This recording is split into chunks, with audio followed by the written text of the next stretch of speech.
Carnegie की किताब how to win friends and influence people. किसी ने ठीक ही कहा है, किसी भी इंसान को प्रभावित करके उनसे काम निकलवाना एक कला होती है। और इस किताब में दिए गए उसूलों की मदद से आप इसी कला को सीखेंगे। इन उसूलों को जानकर ना सिर्फ आप अपना आत्मविश्वास बढ़ा सकते हैं, बल्कि लोगों को सकारात्मक तरीके से प्रभावित करने का तरीका भी सीख सकते हैं। फिर चाहे आप एक विद्यार्थी हो, एक व्यापारी हो, या फिर आप अपने दोस्तों के बीच मशहूर होना चाहते हो, थोड़ा सा समय देकर इन उसूलों का अभ्यास करते ही आप अपने आसपास के लोगों से अपना कोई भी काम आसानी से करवा सकते हैं। तो चलिए सबसे पहले उन फंडामेंटल टेक्निक्स की बात करते हैं जिनसे कि आप लोगों को आसानी से अपने वश में कर सकते हैं। पहला उसूल, डोंट क्रिटिसाइज, कंडेम और कंप्लेन। यानी लोगों की कड़वे शब्दों में आलोचना, निंदा और शिकायत ना करें। पहला उसूल हमसे ये कहता है कि किसी भी व्यक्ति की आलोचना या निंदा करने से पहले हम उस व्यक्ति को समझने की कोशिश करें कि वो व्यक्ति इस तरीके से बर्ताव क्यों करता है और इसके पीछे की वजह क्या है। सच मानिए, ये आलोचना और निंदा करने से ज्यादा फायदेमंद होगा, क्योंकि ऐसा करने से उस व्यक्ति के साथ साथ हम में भी सहनशील होने के भाव जागृत होते हैं। इस उसूल को खुद महान अब्राहम लिंकन ने भी अपनाया था। एक बार उन्होंने अपना अनुभव बांटते हुए कहा कि मैं पहले अपने विरोधियों की आम रूप से खूब आलोचना किया करता था, लेकिन एक बार एक विरोधी ने उनकी आलोचना से परेशान होकर उन्हें तलवार से मारने की धमकी दे डाली, जिसके बाद से ही अब्राहम लिंकन डर गए और उन्होंने किसी की भी सीधे तौर पर आलोचना करना छोड़ दिया। इतना ही नहीं, लिंकन खुद ये बात बताते हैं कि वो दूसरों को भी यही सलाह देने लगे कि सीधे तौर पर आलोचना करना नुकसानदायक हो सकता है, इसीलिए हमेशा हमें सही ढंग से पेश आना चाहिए। दूसरा उसूल, give honest and sincere appreciation. यानी पूरी ईमानदारी और अच्छी नीयत के साथ सामने वाले की प्रशंसा करें। ये एक ऐसा भी तरीका है जिसमें कि हम किसी भी इंसान से कुछ भी करवा सकते हैं। और दूसरा उसूल यही सिखाता है कि किस तरीके से हम ऐसा करने में कामयाब हो सकते हैं। अगर हम तहे दिल से और पूरी ईमानदारी के साथ किसी व्यक्ति की प्रशंसा करते हैं, तो इसकी छाप उस व्यक्ति के दिलो दिमाग से जिंदगी भर नहीं छूटती। वो हमेशा आपकी इस प्रशंसा को संजोए रखता है और ऐसे में यह लाजमी हो जाता है कि वो आपकी कही हुई बात को माने और आपको पसंद करे। उदाहरण के लिए, एक कंस्ट्रक्शन साइट के मैनेजर को बहुत बड़ी दिक्कत का सामना तब करना पड़ा जब मजदूर उनके सामने तो उनकी बात मानकर सेफ्टी हेड गियर यानी कि हेलमेट पहन लेते थे, लेकिन उनके जाते ही वो उस हेलमेट को निकाल देते। तो ऐसे में उस मैनेजर ने एक अलग ही तरीका अपनाया। उन्होंने इस बार बड़े ही प्यार से मजदूरों से कहा कि क्या उन्हें ये हेलमेट अच्छे नहीं लग रहे या फिर इनकी फिटिंग खराब है। अगर ऐसा नहीं है तो उन्हें ये हेलमेट्स पहनने चाहिए, क्योंकि ये उनकी सुरक्षा के लिए ही तो बने हैं। वो नहीं चाहते कि उनके कीमती मजदूरों को चोट लगे। बस ये सुनते ही मजदूरों ने उस वक्त से ही हेलमेट रोजाना पहनना शुरू कर दिया और उस मैनेजर का ये तरीका काम आया। तीसरा उसूल, किसी अन्य व्यक्ति के मन में उत्सुकता जागरूक करना, यानी लोगों को सकारात्मक रूप से प्रेरित या प्रोत्साहित करना। इसका बड़ा साधारण सा उदाहरण है, जब आपके पास एक बहुत ही जबरदस्त आइडिया है तो लोगों को ये कभी ना सोचने दे कि वो आइडिया आपका है, बल्कि उसको बड़ी ही समझदारी से लोगों के दिमाग में घोल दीजिए ताकि उनको लगे कि ये आइडिया सिर्फ आपका ही नहीं बल्कि उनका भी है। तो ऐसा करने से लोग इसे अपनी योजना समझकर और भी ज्यादा मददगार साबित होंगे। इस मनोवैज्ञानिक सोच का हम बड़ी आसानी से अपनी प्रोफेशनल जिंदगी में इस्तेमाल कर सकते हैं। लेखक डेल कार्नेगी अपना ही एक अनुभव बांटते हुए बताते हैं, एक बार Brooklyn institute of arts and science में वो विद्यार्थियों के लिए ना बड़े ही सफल लेखकों को गेस्ट लेक्चर के लिए बुलाना चाहते थे। पर समस्या ये थी कि सभी लेखक बहुत व्यस्त थे। इसीलिए डेल ने लगभग 150 विद्यार्थियों के साथ मिलकर एक खत लिखा और इन लेखकों को भेज दिया। अब इस खत को पढ़ते ही ये सभी व्यस्त लेखक अपने अपने देश को छोड़कर ब्रुकलिन में भाषण देने के लिए पहुंच गए थे। तो सवाल ये है कि आखिर उस खत में ऐसा क्या लिखा था? तो बात ऐसी है कि दरअसल डेल ने इसी उसूल का फायदा उठाया। उस खत पर सभी 150 विद्यार्थियों ने दस्तखत किए थे और उन लेखकों से विनती की कि अगर उनके जैसा महान लेखक अपना समय निकालकर उन्हें सिखाएंगे तो ये उन विद्यार्थियों के लिए बड़े गर्व की बात होगी। भाई ऐसा खत पढ़कर तो कोई भी पिघल जाए। तो ये थी अपने आसपास के लोगों को वश में करने की कुछ तरकीबें। अब हम भी उम्मीद करते हैं कि आप भी लोगों से डील करने वाली अपनी सोशल स्किल को मजबूत बना लेंगे। वैसे ये बात तो आप भी मानेंगे कि कोई भी इंसान उस व्यक्ति का ही काम करता है या उस व्यक्ति की ही बात मानता है जिसे वो पसंद करता हो। तो फिर चलिए आप भी सुन लीजिए उन टेक्निक्स के बारे में जिसकी मदद से लोग आपको पसंद करने लगेंगे। पहला उसूल, become genuinely interested in other people, यानी सही मायनों में लोगों में अपनी दिलचस्पी दिखाना। अगर आप चाहते हैं कि लोग आपको पसंद करें और अगर आप सच्ची दोस्ती कायम करना चाहते हैं तो इस उसूल को हमेशा ध्यान में रखिए।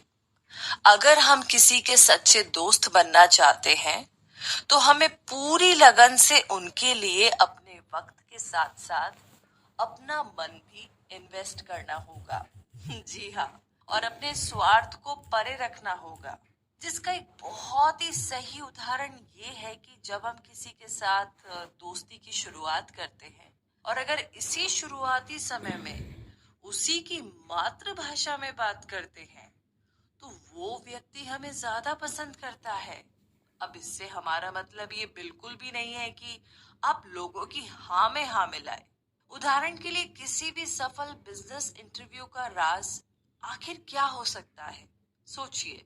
एक्चुअली हॉवर्ड के भूतपूर्व प्रेसिडेंट डब्ल्यू एलियट के अनुसार सफल बिजनेस इंटरव्यू के पीछे कोई बड़ा राज नहीं है। बस यहाँ आपको एक ही चीज करनी होती है और वो है सामने वाले इंसान को काफी बारीकी से सुनना, उनमें बड़ी दिलचस्पी दिखाना, क्योंकि आप अगर उन्हें अहमियत देते हो तो वो भी आपको जबरदस्त रिस्पॉन्स देने लगते हैं। दूसरा उसूल, याद रखिए किसी भी व्यक्ति के लिए उसका नाम सबसे महत्वपूर्ण होता है, चाहे वो किसी भी भाषा में लिया जाए।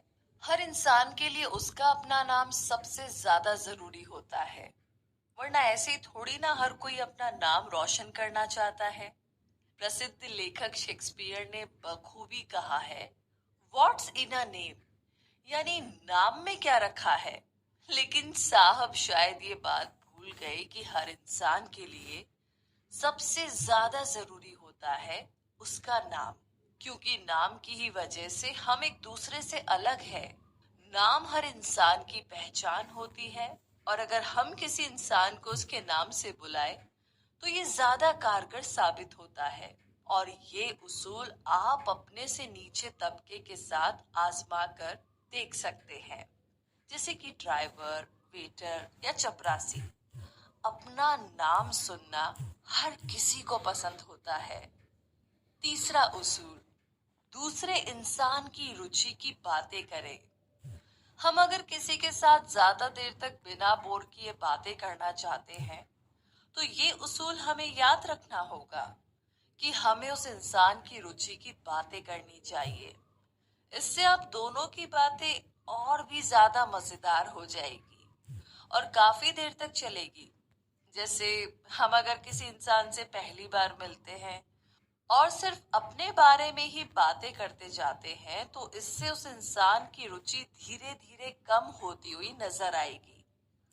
लेकिन अगर हम उस इंसान के साथ उसकी रुचि की बातें करते हैं, तो आपके साथ साथ उस इंसान को भी आपसे बातें करने में मजा आएगा।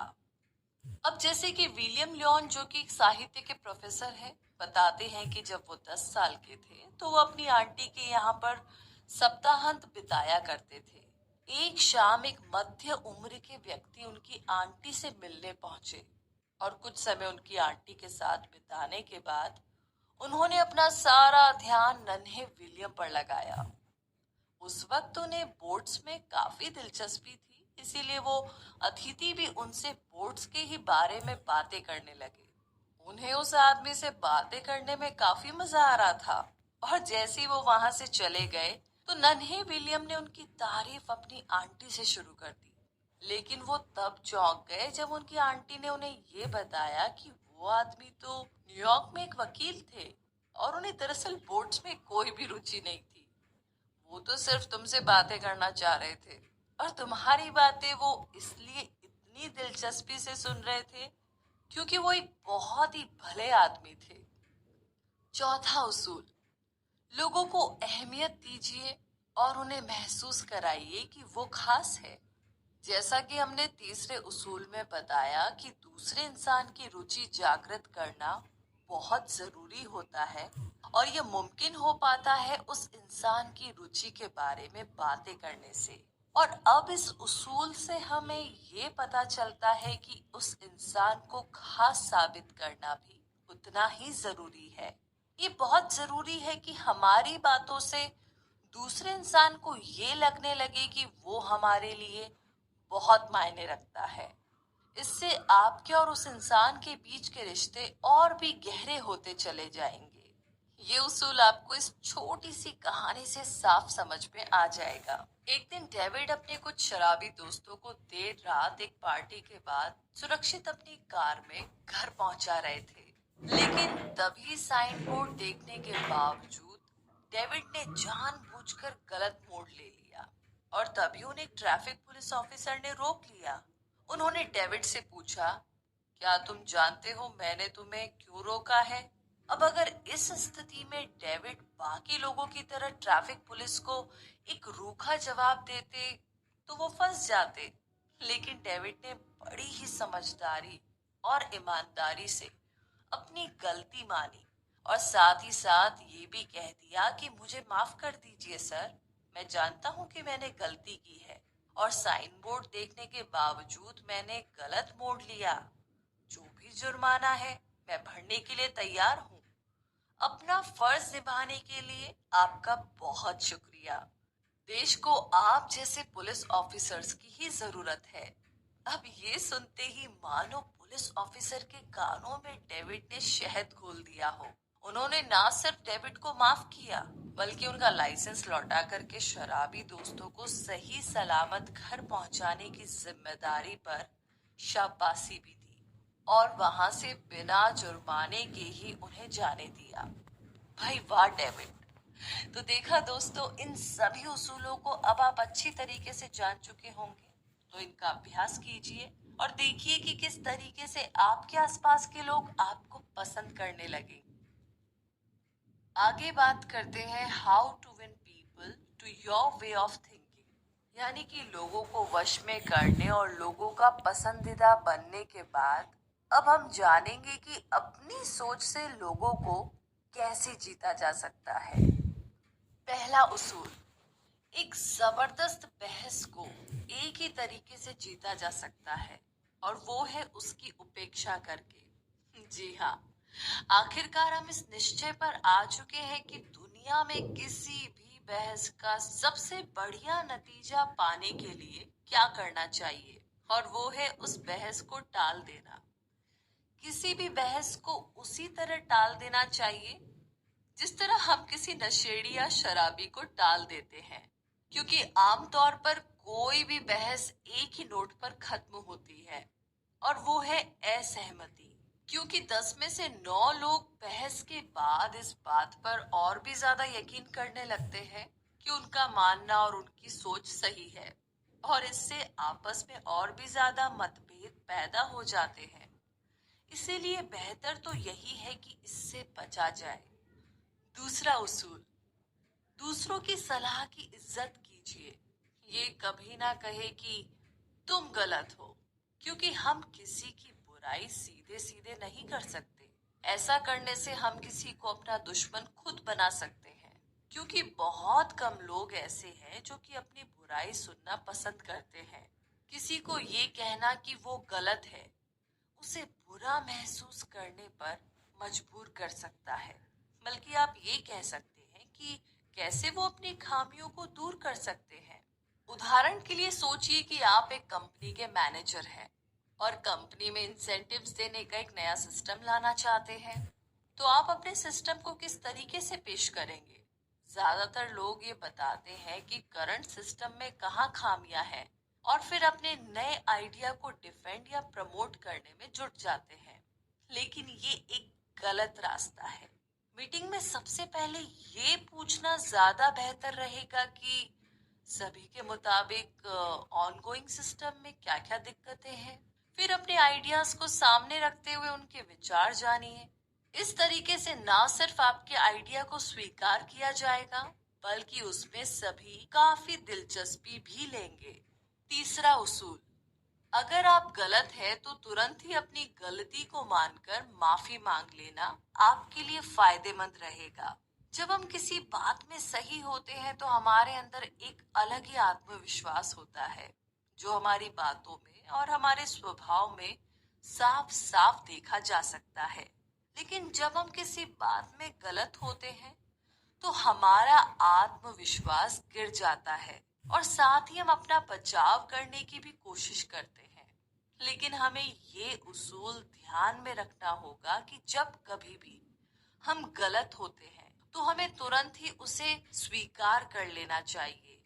ये बात हमारे पूर्वज हमेशा से ही कहते आ रहे हैं कि अपनी गलती मानने से कोई भी छोटा नहीं होता, और ये बात हमें ये उसूल भी सिखाती है कि हमें अपनी गलती को स्वीकार कर लेना चाहिए, क्योंकि गलती करने के बाद उसका बचाव करने से ज्यादा फायदेमंद तो ये है कि अपनी गलती को मुस्कुराहट के साथ मान लेना। इसका सीधा उदाहरण लेखक डेल कार्नेगी ने अपनी निजी जिंदगी में हुए वाकये को बांटते हुए इस किताब में बताया है। डेल ने बताया कि वो अपने पालतू कुत्ते को घुमाने जंगल में ले जाते थे, क्योंकि जंगल के आसपास कोई भी नहीं होता था। इसीलिए वो उसे जंजीर से नहीं बांधते थे। लेकिन एक दिन एक पुलिस इंस्पेक्टर ने उन्हें इस तरीके से देख लिया और लेखक को जमकर डांट लगाई।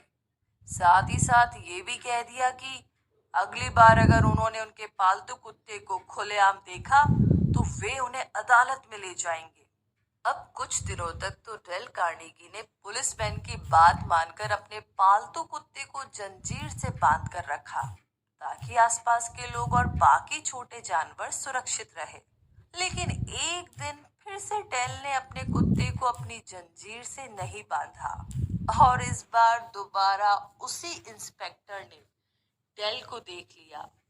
लेकिन इससे पहले कि इंस्पेक्टर कुछ बोल पाते, लेखक डेल ने खुद ही अपनी गलती मानते हुए उनसे कह दिया कि माफ कीजिए, मैंने दोबारा आपकी बात नहीं मानी। मैं कितना गैर जिम्मेदार हूँ। बस ये सुनते ही पुलिस ऑफिसर पिघल गया। उन्होंने कहा, अरे कोई बात नहीं, इतने प्यारे कुत्ते को बांधने का आखिर किसका मन करेगा।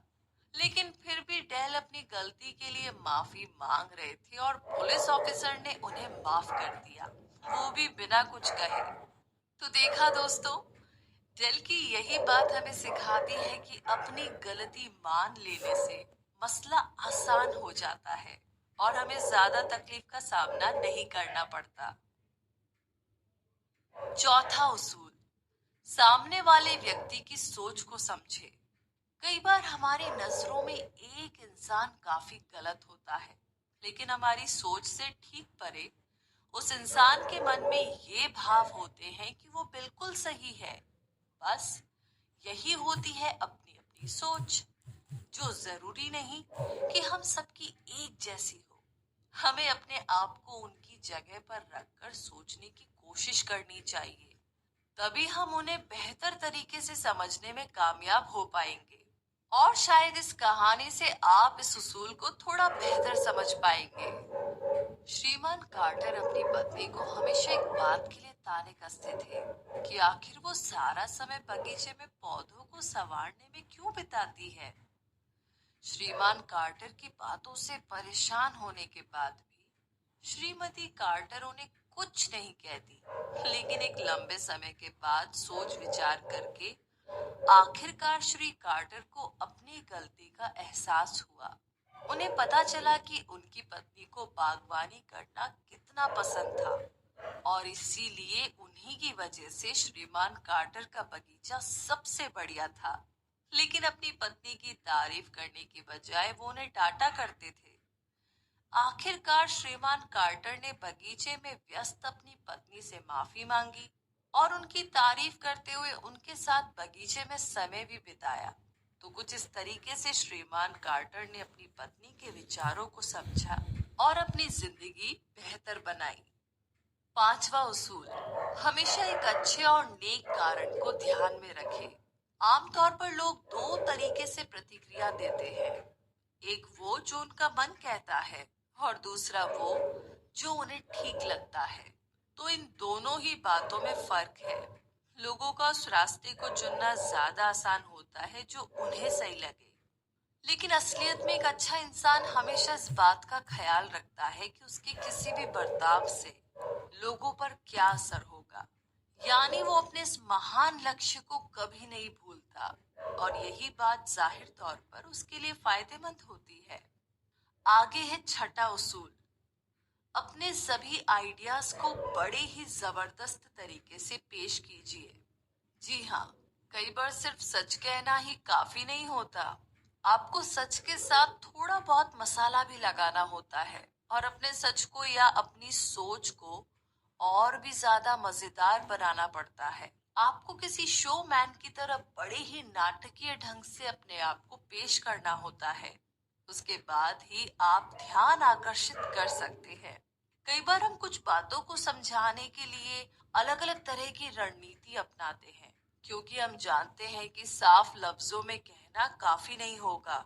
जैसे हम फिल्मों में देखते हैं, कोई कितनी भी साधारण सी सच्ची कहानी क्यों ना हो, लेकिन फिल्मकार को उसे अपने दर्शक तक पहुंचाने के लिए नाटकीय रूप अपनाना पड़ता है। ठीक उसी तरीके से हमें अपनी सोच को नाटकीय रूप देना जरूरी हो जाता है। तो ऐसा ही कुछ किया इंडियाना की कैथरीन विलियम ने, जिन्हें अपनी नौकरी में कुछ दिक्कतें हो रही थी और वो ये समस्या अपने बॉस के साथ बांटना चाह रही थी, लेकिन ऐसा नहीं हो पाया। उनके बॉस अपनी व्यस्त दिनचर्या की वजह से उनसे अपनी मीटिंग को टाल रहे थे और ना ही उनकी सेक्रेटरी ठीक तरीके से जवाब दे रही थी। तो एक हफ्ता यूं ही बीतने वाला था और कैथरीन को जवाब चाहिए था। तो आखिरकार उन्होंने अपने बॉस को एक नोट लिखा जिसके अंदर एक औपचारिक पत्र भी था। मैं जानती हूँ कि आप कितने व्यस्त होंगे अपने शेड्यूल की वजह से, लेकिन कृपया आप मुझे इस फॉर्म में दो रिक्त स्थानों को भरकर मुझे दे दीजिए। पहला तो ये कि आप मुझे किस तारीख पर मिल रहे हैं और दूसरा ये कि आप मुझे अपना कितना समय देंगे। बस ये देखते ही कैथरीन के बॉस प्रभावित हुए और उन्होंने कैथरीन के साथ तुरंत ही मीटिंग की, जिसके बाद आखिरकार उनकी समस्या दूर हुई। आगे है आठवां उसूल, लोगों को सकारात्मक रूप से चैलेंज करें ताकि वो अपना बेहतरीन कर पाए। एक बहुत बड़े बिहेवियरल साइंटिस्ट फ्रेडरिक ने अपनी सालों की रिसर्च से ये जानने की कोशिश की है कि एक छोटे से कारखाने में काम करने वाले मजदूर से लेकर बड़ी कंपनी के सीनियर एग्जीक्यूटिव तक के लिए मोटिवेटिंग फैक्टर क्या होता है। फ्रेडरिक ने हजारों मजदूरों से ये जानने की कोशिश की कि उन्हें प्रोत्साहन कहाँ से मिलता है, जिसमें उन्होंने 3 चीजों का जिक्र भी किया: तनख्वाह, आरामदायक काम करने की जगह, या फिर कुछ और। जब इस रिसर्च के परिणाम सामने आए तो वो फ्रेडरिक को चौंकाने वाले थे, क्योंकि परिणाम ही कुछ ऐसे थे। दरअसल लोगों को सबसे ज्यादा खुद उनके काम ने ही प्रोत्साहित किया था, जिससे ये साफ हो गया था कि ज्यादा तनख्वाह और अच्छी वर्किंग एनवायरनमेंट से ज्यादा लोगों को उनके काम ने प्रभावित किया था। इससे ये साफ होता है कि अगर किसी का काम ही मजेदार हो और रुचिकर हो, तो लोग और भी मन लगाकर काम करते हैं और उन्हें किसी और चीज की जरूरत नहीं पड़ती प्रोत्साहित होने के लिए। और साथ ही साथ अपने आप को और ज्यादा निखारने के लिए लोग खुद मेहनत करते हैं, ताकि वो मुकाबले में भी बने रहे और अपने आप को और निखार सके। क्योंकि जहां बात चैलेंज की आती है, तो लोग चैलेंज में बने रहने को और अपने आप को साबित करने के लिए जी जान से मेहनत करते हैं। तो एक लीडर बनना एक बहुत बड़ी खासियत होती है, जिसकी समझ की हर व्यक्ति को जरूरत है। तो चलिए जानते हैं कि लोगों को बिना भड़काए या नाराज किए हम किस तरीके से बदल सकते हैं। पहला उसूल: पूरी ईमानदारी के साथ लोगों की तारीफ करें। तारीफ और प्रशंसा के साथ अगर हम अपने दिन की शुरुआत करते हैं, तो इससे हम किसी भी इंसान के बर्ताव में अलग ही चमक देखते हैं। जैसे कि हम अपने ऑफिस में सुबह सुबह जाते हैं और अपने सहकर्मियों से मिलते हैं, और अगर उनके साथ बड़ी ही गर्मजोशी के साथ मिलते हैं, तो फिर दिन भर आपके साथ साथ उनका मूड भी ठीक बना रहता है। अगर हम किसी की तारीफ में कुछ बातें करते हैं, तो ये बात काफी लंबे अरसे तक याद रहती है और इससे आपके और उस इंसान के रिश्ते को और भी ज्यादा मजबूती मिलती है। उदाहरण के तौर पर, अगर आप किसी से पहली बार मिल रहे हैं तो आपको ये नहीं पता कि उनसे बात कैसे करें या किस विषय में करें, तो सबसे पहले तो आपको उस इंसान को ध्यान से देखने के बाद उनकी किसी खास चीज या काम की तारीफ करनी चाहिए। ऐसा करने से वो इंसान ना सिर्फ आपके साथ सहज महसूस करने लगता है, बल्कि आपको पसंद भी करता है। यानी एक तीर से दो निशाने। दूसरा उसूल: गलतियां सबसे होती है, आप उनकी गलतियां बताओ, लेकिन अप्रत्यक्ष रूप से, जिससे कि उन्हें बुरा ना लगे। मुश्किलें तब बढ़ जाती है जब हमें किसी को उनकी खामियां बतानी हो, या फिर जब हमें किसी की आलोचना करनी हो। तो इस उसूल से हम ये सीखते हैं कि जब कभी हमें ऐसा करना होता है, तो ये बात हमेशा याद रखिए कि किसी भी इंसान की आलोचना करने से पहले उनकी तारीफ करना जरूरी है। उस इंसान को पहले ये बताइए कि उसकी खूबियां क्या है, तो ऐसा करने से वो इंसान कम बुरा मानता है। अगर हम किसी की बुराई या उसकी खामियां सीधे सीधे बताते हैं, तो ऐसे में उसका बुरा मानने की संभावना बढ़ जाती है। मसलन जॉन अपनी स्टील की कंपनीज में से एक के पास से गुजर रहे थे, और तभी उन्होंने वहां पर कुछ मजदूरों को नो स्मोकिंग बोर्ड के ठीक नीचे धूम्रपान करते हुए देखा। लेकिन जॉन ने उन्हें सीधे सीधे डांटने के बजाय उन मजदूरों को एक एक सिगार पकड़ा दी और कहा, मुझे अच्छा लगेगा कि अगर आप सब ये सिगार पिए, लेकिन बाहर जाकर। उन मजदूरों को समझ आ गया था कि उनकी गलती क्या थी। भाई, ऐसे इंसान को आखिर कौन नहीं पसंद करेगा। तो आगे है तीसरा उसूल: सीधे सीधे आदेश देने से बेहतर है कि सवाल पूछे जाए। अगर वाकई में हम चाहते हैं कि अपनी एक अलग पहचान बनाएं और लोगों के बीच अपने आप को भीड़ में सबसे अलग दिखाना चाहें, तो ये उसूल बहुत ज्यादा मायने रखता है। क्योंकि इस उसूल की मदद से हम ये सीख सकते हैं कि किस तरीके से हम अपने आप को एक लीडर के तौर पर उभार सकते हैं। इसमें सबसे अहम बात यह है कि हम किसी को सीधे आदेश देने से बेहतर उनसे सवाल कर सकते हैं। जैसे कि इस उदाहरण में एक बार एक छोटी सी फैक्ट्री के मैनेजर को इस बात की चिंता सता रही थी कि वो और उनकी फैक्ट्री में काम करने वाले कर्मचारी वक्त पर अपने ग्राहक के ऑर्डर्स को पूरा कैसे करेंगे। तो ऐसे नाजुक वक्त पर उस मैनेजर ने अपने कर्मचारियों को ज्यादा मेहनत के साथ काम करने का आदेश देने की बजाय सभी कर्मचारियों को बुलाया और उनसे मीटिंग की और सभी से कुछ सवाल किए, जिसके बाद जो परिणाम सामने आया वो वाकई काबिले तारीफ था। मैनेजर ने कर्मचारियों से सवाल किया, हम इस ऑर्डर को किस तरीके से संभाल सकते हैं। इसके बाद मैनेजर ने कुछ और सवाल किए, जैसे कि क्या कोई कुछ सुझाव दे सकता है कि इस ऑर्डर को कैसे पूरा किया जा सकता है। क्या कोई तरीका है जिससे कि हम समय को मैनेज करके ऑर्डर को पूरा करें। तो अब एक के बाद एक सभी कर्मचारियों से अलग अलग तरह के सुझाव आने शुरू हो गए, जिससे काम को पूरा करने में काफी ज्यादा आसानी हुई। जहां पहले ऑर्डर को पूरा करने की चिंता सिर्फ मैनेजर को थी, अब वहां पर सब कर्मचारियों ने मिलकर के इस जिम्मेदारी को अपना बना लिया था और सभी का रवैया हम मिलकर ये पूरा कर सकते हैं, बस कुछ इस तरीके से बदल गया था। और हुआ भी कुछ ऐसा ही। ऑर्डर को समय पर पूरा कर लिया गया।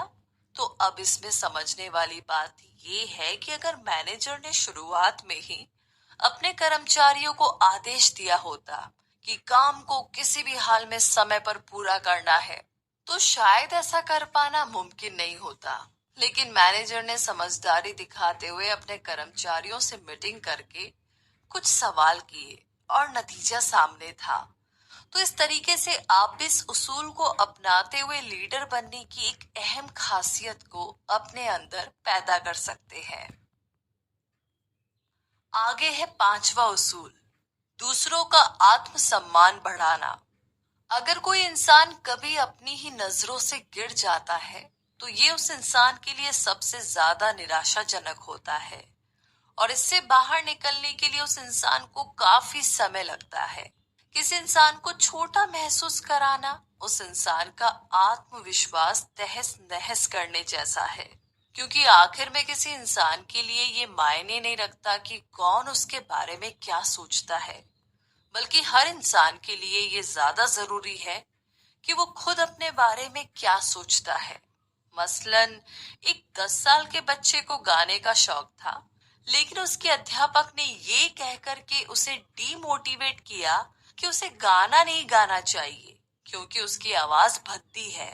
पर उस 10 साल के बच्चे की माँ हार नहीं मानती, वो उसे प्रोत्साहित करती है, उसकी हर कोशिश पर उसे शाबाशी देती है। ये वही बच्चा था जो कि एक दिन ओपेरा सिंगिंग का बादशाह कहलाया गया, जिसका नाम था एनरिको कारूसो। आगे है छठा उसूल, एक छोटा सा सुधार भी तारीफ का हकदार है। इस उसूल को असल जिंदगी में ढालने से आप किसी इंसान को सिर्फ सुधार ही नहीं सकते, बल्कि उस इंसान को पूरी तरीके से बदल सकते हैं। उस इंसान का पूरा कायाकल्प कर सकते हैं। और इसकी शुरुआत होती है एक बेहद ही छोटे से सुधार और उसकी सराहना से। अगर हम किसी इंसान की खूबियों को भाप कर उसकी सराहना करते हैं, तो ये काफी हद तक उस इंसान के लिए और भी ज्यादा सुधार में मदद करता है। एक बात समझना बहुत जरूरी है कि आलोचना यानी कि क्रिटिसिज्म से ज्यादा लोग अपनी सराहना से प्रभावित होते हैं, क्योंकि उनमें वो विश्वास जगाता है कि वो वाकई में ऐसा कर सकते हैं। टॉमी नाम के स्कूल के सबसे शरारती विद्यार्थी को इस उसूल की मदद से 4th ग्रेड की अध्यापिका श्रीमती हॉपिस्कन ने सुधारा। कक्षा के पहले ही दिन श्रीमती हॉपिस्कन ने सभी बच्चों की तारीफ की और जैसी टॉमी की बारी आई, श्रीमती हॉपिस्कन ने टॉमी से कहा, टॉमी, तुम एक पैदाइशी लीडर हो और तुम ही इस कक्षा को सबसे अच्छी कक्षा बनाने में इस साल मेरी मदद करोगे। उस वक्त से ही टॉमी मानो बदल ही गया हो। हर सुधार के साथ वो एक बेहतर विद्यार्थी बनता जा रहा था, जिसका सारा श्रेय जाता है श्रीमती हॉपिस्कन को। आठवां उसूल, लोगों को प्रोत्साहित करें, उन्हें प्रेरित करें। अगर आप किसी से सीधा सीधा ये कहते हैं कि उनमें काम करने की क्षमता नहीं है और ना ही आपको उन पर भरोसा है, तो आप उस इंसान में कभी भी सुधार नहीं देखेंगे, क्योंकि आप खुद ऐसा कहकर के सारी संभावनाओं का गला घोट देंगे। लेकिन अगर उस इंसान को ये दर्शाते हैं कि आप उन पर पूरा भरोसा करते हैं और आपको ये विश्वास है कि वो अपने आप को सुधार भी सकते हैं, तो आप उस इंसान में गजब का बदलाव देखेंगे, क्योंकि वो इंसान पहले ये मानने पर मजबूर हो जाएगा कि वाकई में उसमें कुछ काबिलियत है, और दूसरा वो पूरी कोशिश में जुट जाएगा कि वो आपको निराश न करे। स्टोर के मालिक श्रीमान गोम्स ने ये बताया कि उनके स्टोर में एक ऐसा ही कर्मचारी था जो कभी भी प्राइस टैगिंग का काम ठीक से नहीं करता था, जिस वजह से काफी ज्यादा उलझन होती थी और ग्राहकों की शिकायतें भी काफी बढ़ जाती। जब बार बार बताने पर भी उस कर्मचारी पर कोई असर नहीं हुआ, तो एक दिन श्रीमान गोम्स ने उसे कैबिन में बुला करके पूरे स्टोर की प्राइस टैगिंग का सुपरवाइजर बना दिया। अब भले ही आपको बचकाना लगे, लेकिन उस कर्मचारी ने उसके बाद जबरदस्त सुधार दिखाया और अपनी जिम्मेदारियों को बखूबी निभाया भी। तो देखा ना आपने कि किस तरीके से किसी को प्रेरित करने का ये एक कारगर तरीका है, जिससे आपके भीतर लीडरशिप का गुण और भी ज्यादा निखर कर सामने आता है। ध्यान रहे, कोई भी व्यक्ति जब आपके कहे हुए काम को करे तो खुश होकर करे और पूरे मन से करे। अगर आपको किसी से कोई काम करवाना है तो आप अपने काम को पहले उसकी मर्जी से करवाएं और ध्यान रखिए कि उसे ये काम करने में खुशी हो। इस किताब के लेखक डेल कार्नेगी खुद इस बात को मानते हैं। एक बयान में उन्होंने कहा था कि इस बात में दो राय नहीं है कि इंसान सही अप्रोच और सही नियत से अपने आसपास के लोगों को बड़ी ही आसानी से प्रभावित कर सकता है और ढेर सारे दोस्त भी बना सकता है, लेकिन किसी भी इंसान से उसकी मर्जी के खिलाफ अपना काम निकलवाना किसी भी अच्छे इंसान की पहचान बिल्कुल नहीं है। तो दोस्तों, ये मानना एक हद तक गलत होगा कि इन सभी उसूलों और अप्रोच को आजमाने के बाद आपको वही परिणाम मिलेगा जिसकी आप कामना करते हैं, क्योंकि आप ये कभी माप नहीं सकते कि कौन इंसान किस तरीके का बर्ताव करेगा, क्योंकि हर इंसान अपने आप में अलग है। लेकिन ज्यादातर लोगों के अनुभवों को ध्यान में रखकर ये कहना भी गलत नहीं होगा कि आप इन सभी उसूलों और अपनी इस अप्रोच से लोगों के हाव भाव में बदलाव ला सकते हैं। अगर आप इन सभी उसूलों का प्रयोग करने में 10% भी कामयाब होते हैं, तो आप एक बहुत अच्छे लीडर बन सकते हैं। दोस्तों, इस किताब में और भी ऐसे उसूल हैं और हम आपको रेकमेंड करते हैं कि आप ये पूरी किताब जरूर पढ़ें।